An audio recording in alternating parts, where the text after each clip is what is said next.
Bueno, ¿cómo andan chicos? ¿Todo bien? Bueno, ahora vamos a ir con los contractualistas, ¿sí? Es ahí época contemporánea un poquitito más que Maquiavelo, ¿sí? Estamos en la Ilustración, un poco más avanzado, el contexto histórico, ¿sí? El capitalismo poco a poco va ganando más terreno sobre el feudalismo, sobre la religión. Estamos entre el siglo XVII y el siglo XVIII, ¿sí? Y el contractualismo es una serie de pensamientos a partir de tres grandes autores que vamos a repasar rápidamente, que tiene que ver sobre una teoría sobre los estados modernos. Por eso son tan importantes, porque son la base de la teoría política y de la ciencia política, ¿sí? Justo se va dando la emancipación de los reyes y ya Dios no es mandato natural, sino que es una construcción social y va perdiendo cada vez más terreno, ¿sí? Así que estamos en la época de las revoluciones liberales y la relación entre la soberanía, la libertad y los derechos. Por eso es una filosofía de la libertad, del derecho y de la política, ¿sí? En ese sentido, tiene que ver con un paradigma, un conjunto de ideas que tienen diferencias entre sí, que tiene que ver con ideas sobre la política y sobre los estados.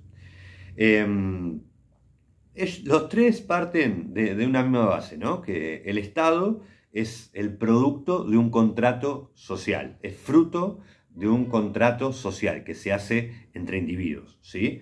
Por lo tanto, ellos parten de una hipótesis, de una imaginación de cómo somos los hombres en estado de naturaleza, ¿sí? Cómo viviríamos los hombres en un estado de naturaleza. Algunos van a decir, vamos a ser más violentos, otros van a decir, los hombres son buenos por naturaleza, y bueno, entonces depende de cómo cada autor va a ver ese modelo, ese preconcepto hipotético, teórico, de ese estado de naturaleza de los hombres, es que de ahí va a salir el tipo de contrato social, el tipo de estado el tipo de modelo de estado que va a emerger de acuerdo a esa concepción básica, imaginativa, hipotética de cómo es el hombre en estado de naturaleza, ¿sí? Por lo tanto, es la pregunta: ¿cómo viviríamos sin las instituciones aún? Empecemos con Hobbes, ¿no? Que es como el primero. Él nace en 1588 y muere en 1679. Es un filósofo, politólogo, teórico político inglés, y escribe el Leviatán en 1651. Él parte diciendo que en el estado de naturaleza los hombres son libres, iguales, pero son catastróficos, ¿sí? Hay un libre albedrío. Prima la violencia, la inseguridad, la competencia, el todos contra todos, ¿sí? No existe ni el bien ni el mal, ¿sí? Cada cual maneja una justicia propia, individualista, ¿sí? La famosa frase: el hombre es el lobo del hombre, ¿sí? Por eso la potencia de su filosofía tiene que ver con algo que tiene que ver con las pasiones, como que ve una concepción un poco negativa de la voluntad del hombre, ¿sí? Entonces tiene que haber, ante esa base de incertidumbre, lo que va a surgir de ahí tiene que ser un pacto que, que contenga, ¿no? Que contenga ese libertinaje, ¿no? Por eso es fundamental cómo cada autor va a pensar el estado, cómo seríamos nosotros naturalmente, y a partir de ahí va a salir un tipo de modelo estatal y gubernamental particular. Porque si son buenos, bueno, el Estado no va a ser con un poder accional o militarista o autoritario.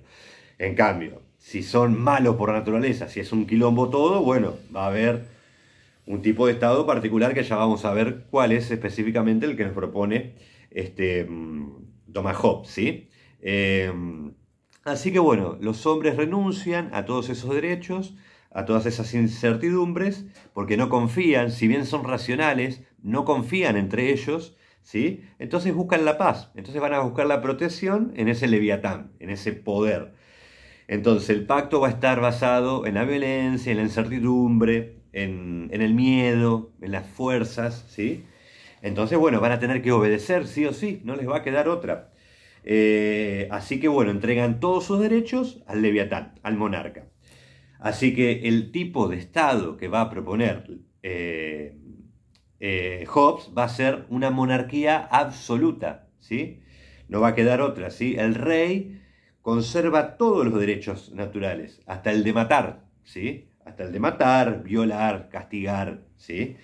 Ese tipo de sociedad es el que entiende Hobbes a partir de ese modelo naturalista, cómo concibe al hombre. Entonces va a derivar en un Estado sobreprotector, militarista, autoritario, y va a ser una monarquía absolutista. Pasemos a John Locke, también contemporáneo, de 1632 a 1704. También fue filósofo, a diferencia de Hobbes fue médico, inglés también, empirista, ¿no? Racionalista, y bueno, fue el padre del liberalismo, así que su concepción va a ser un poco diferente a la de Hobbes, ¿sí? También va a pensar en el estado de naturaleza, en donde los hombres viven en libertad, en individualidad, y tienen el derecho a la propiedad privada. Ese va a ser el concepto fundamental que lo va a diferenciar un poco de Hobbes, ¿sí? Y tienen cierta paz, no es todo un quilombo, ¿sí? Hay una racionalidad que los hace pacíficos, pero tienen que ceder sus derechos porque tiene que haber un Estado, un monarca, un orden que cubra y que ordene la sociedad, sobre todo que proteja las libertades individuales y la propiedad privada, ¿sí?